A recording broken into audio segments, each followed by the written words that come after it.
This channel does not promote any violent, harmful, or illegal activities. All content provided by this channel is meant for an educational purpose only.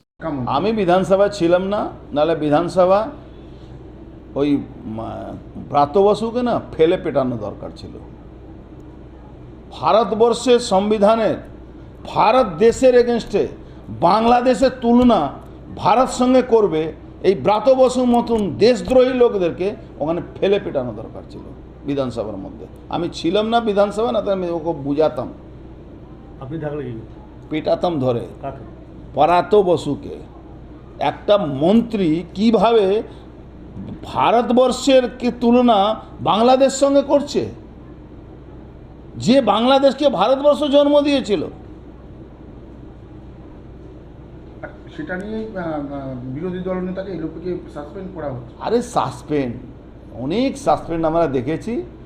ওই বললাম না, আমাদের দল একটু vegetarian দল আছে। এই বাংলা আবার ভেজিটেরিয়ান মানে না কেউ।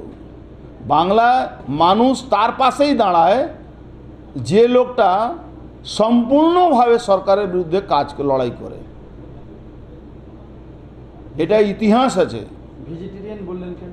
ভেজিটেরিয়ান এই জন্যে বললাম যে ওখানে বিধানসভার মধ্যে এই ব্রাত্য বসুর মতন লোকরা দেশের বিরুদ্ধে কথা বলছে, মমতা ব্যানার্জি দেশের বিরুদ্ধে কথা বলছে, আমরা বসে বসে শুনছি। আরে দেশ তো আগে, আমি বাঁচি মরি তাতে কিছু যায় আসে না।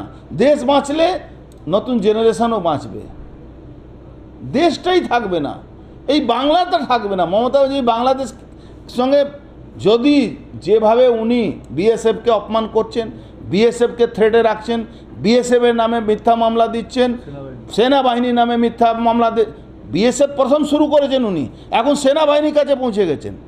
ইস্টার্ন কমান্ড জগজিৎ সিং অরোড়া 93,000 পাকিস্তানি সৈনিককে সারেন্ডার করিয়েছিল। সেই ইস্টার্ন কমান্ডের যারা সেনাবাহিনীরা কাজ করছে, দেশের রক্ষার জন্য এখানে বসে আছে, সেই সেনাবাহিনীকে মমতা ব্যানার্জি বলছে পালিয়ে গেছে। মমতা ব্যানার্জিকে সেনা ওই গারাদের মধ্যে ওই ফোর্ট উইলিয়ামে ওর নামে এফআইআর করে নিয়ে যাওয়ার কোর্ট মার্শাল করা উচিত আছে।